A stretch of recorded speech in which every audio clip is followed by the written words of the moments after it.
السلام علیکم ورحمۃ اللہ وبرکاتہ۔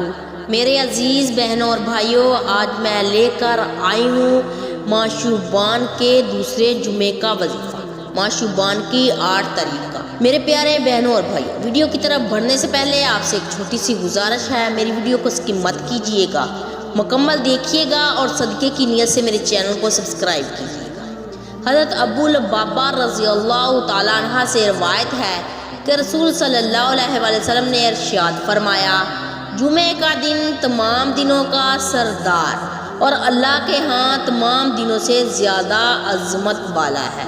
یہ دن اللہ سبحانہ وتعالیٰ کے ہاں عید الاضحیٰ اور عید الفطر کے دن سے بھی عظیم ترین ہے۔ اس میں 5 خصوصیات ہیں۔ نمبر 1، اس دن اللہ سبحانہ وتعالیٰ نے حضرت آدم علیہ السلام کو پیدا کیا۔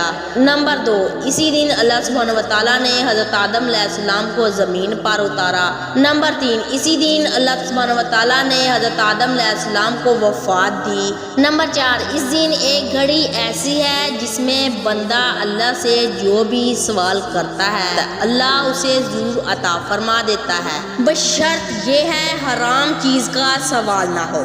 اسی دن قیامت برپا ہوگی، ہر مقرر فرشتہ، آسمان اور زمین، ہوا، پہاڑ اور سمندر جمعے کے دن خوف محسوس کرتے ہیں۔ میرے پیارے بہنوں اور بھائیوں، ہر کوئی نماز جمعہ ادا کیا کرے، ساتھ 5 وقت کی نماز کی پابندی کرے۔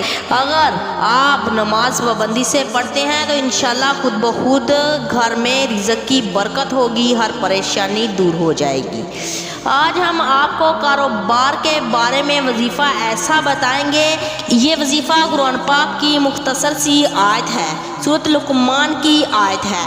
اس آیت کو رزق میں برکت کے لیے، کاروبار میں ترقی کے لیے اس آیت کو روزانہ پڑھ لیں 141 مرتبہ۔ یہ سورۃ لقمان کی آیت ہے، للہ ما فی السماوات والارض ان اللہ هو الغنی الحمید۔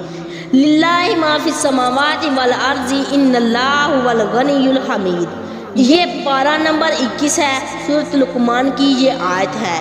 اس کو پابندی سے کریں، جب تک آپ کے رزق کی بے برکتی ہے تب تک آپ اس عمل کو جاری رکھیں، انشاءاللہ برکت ہوگی، گھر میں ڈھیروں اللہ تعالیٰ رزق کے انبار لگا دے گا۔ جزاک اللہ خیرا۔